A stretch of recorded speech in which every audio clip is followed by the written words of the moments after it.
All right, we'll go ahead and get started with our next presenter. Our next presenter is Kelsey Jenn. She's a 4th grade math teacher at King Elementary School in Des Moines Public School District. So please give her a warm welcome. Hi, I'm going to be sharing with you today a resource, and the way I use it in my classroom is to kind of individualize student learning and to make sure all my students are getting what they need when they come in at different levels. So the resource, Amanda had mentioned TES.com. This is an extension of that. It's TES Teach, formerly known as Blendspace. You might have, is anyone familiar with this? Has anyone heard of? Just curious, maybe? Okay.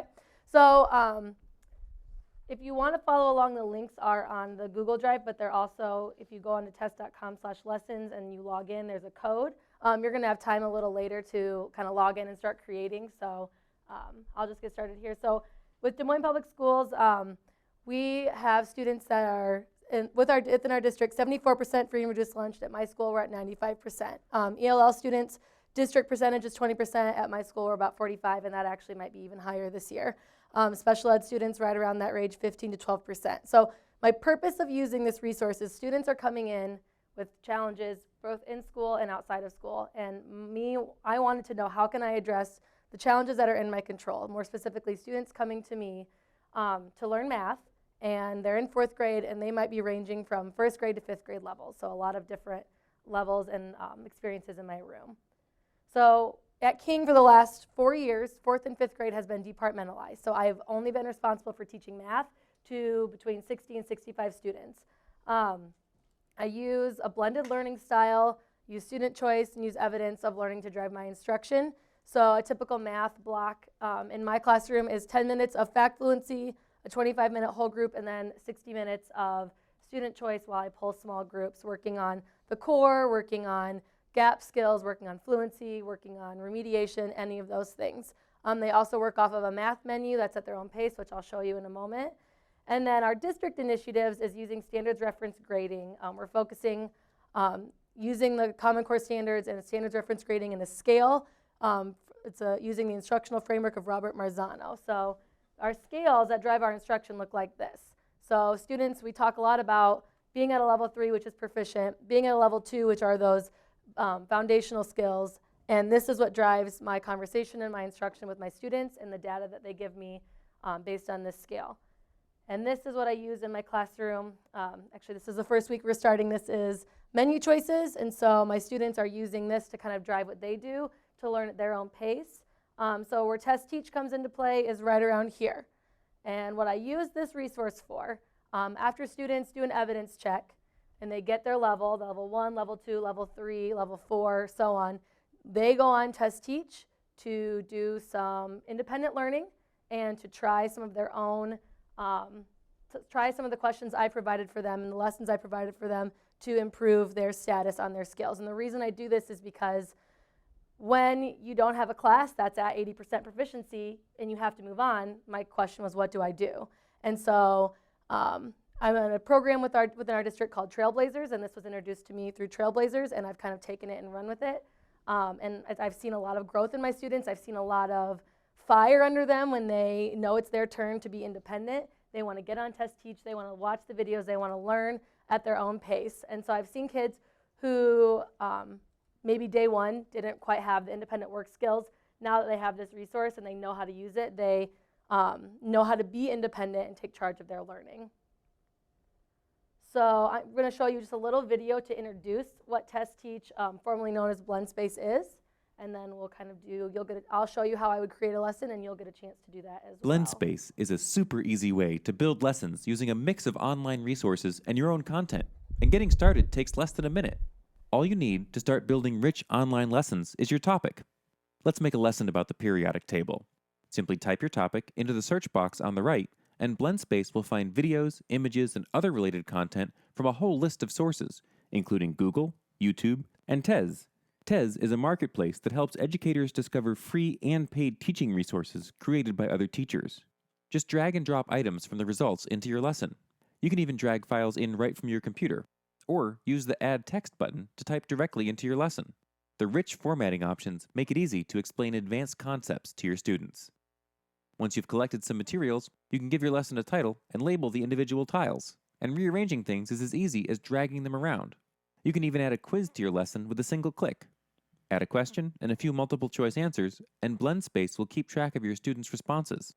Blendspace also tracks comments, likes, and more, so you can evaluate student performance and engagement in no time. Creating a rich, appealing online lesson has never been easier. Get started today at tes.com/lessons. So that's just a quick introduction. So as the teacher, when you have this resource, here's what a dashboard looks like. So I can see all of the lessons I've created. I can see my classes on the side. And then when I would want to create a new lesson, I would just click new lesson, kind of like they showed. And so there's a lot of different ways you can go about creating a lesson. I always start my lesson off by using a scale, whatever scale we're working on. So when the students log on, they see that scale. And then the next thing I might include would be a video. And so right over here, you can use YouTube, you can look at tests, or if you have resources you use on your own, like I use LearnZillion, I use Khan Academy, anything that you might use to provide lessons for your students or in a day, you can find them here. So you can link by YouTube, you can link with Google Images, you can link through your Dropbox and just through your own media files. So this is a chance to be really personalized.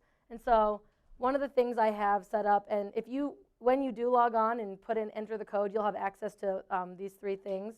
I have all of my lessons kind of put into one space. Here they are. And so when the student logs on, they hit play, and then they go through the lesson. So this is a lesson on place value. So I even have highlighted for them the exact skill and standard they're working on. And they go through it. And I have, just an I can statement up there for them and a quick introduction. And maybe I might put a PowerPoint slide in there for them to look at. And then I have lessons. So Go Math is just one of the resources that our district has provided for us to use to teach math. And so they have some really nice videos that I put in. These videos are interactive, so the students are answering questions as they go. I might put in another video. And then at the end, I say, now that you've done some independent learning, get out your notebook and do your best to answer these questions. And I provide them 4 to 5 questions to answer.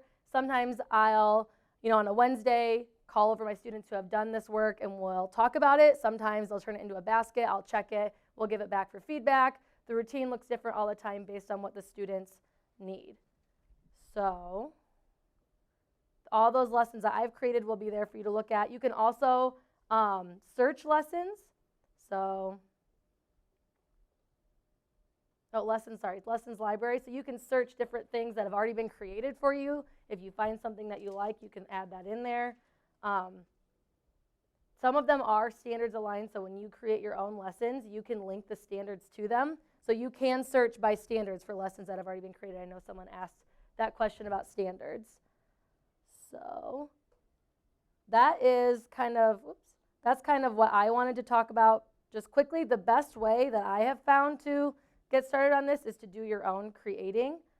So with that being said, this would be a time for you to take maybe 10 minutes to log on. The website is tes.com/lessons, and you can get started creating your lessons. I'll be around if you have questions, and we'll take maybe about 10 minutes, and then I'll come back, and I have a couple more things to talk about. So go ahead.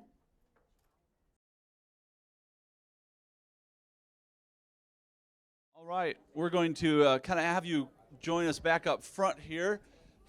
She's a few more things to share along this TES Blendspace, and then also we'll have an opportunity for questions. So if you kind of bring your attention back up this way, we'll let her share a couple more things.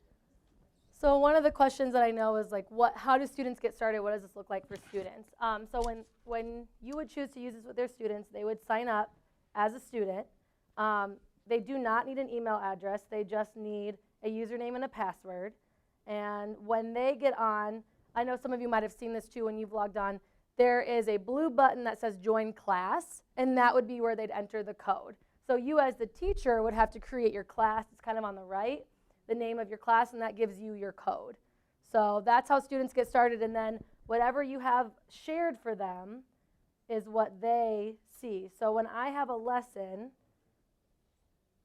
when I'm done creating a lesson, I go to this green one that says share, and so I've chosen to share that with all 3 of my blocks. if there's if you create a lesson that maybe one of your classes don't need to see, or if you want to do this for small group and you only want a certain small group to see it, you can choose that. So you can group this, I mean, a lot of different ways. I know reading teachers who use it for guided reading, and so they only share certain lessons intended for certain small groups. So I really wanted you guys to have work time because you kind of just have to explore it. I learned a lot just by exploring it and seeing what's out there. I still don't have all the answers to the questions there are. I know a lot of you use the Google Classroom. I don't. We're on Microsoft, so it sounds like if you just click Google Classroom, it would take the link and share it out with your Google Classroom, and they could access it that way too. One final thing with the quiz piece. So I'm a brand ambassador for this website as well, and so any feedback you have I can give to them. But right now the only way to give a quiz is multiple choice, which we all know is not always the best way to get true data. They are working on a short answer piece as well for their quiz, so that should be coming sometime soon. Yeah, so are there any other questions?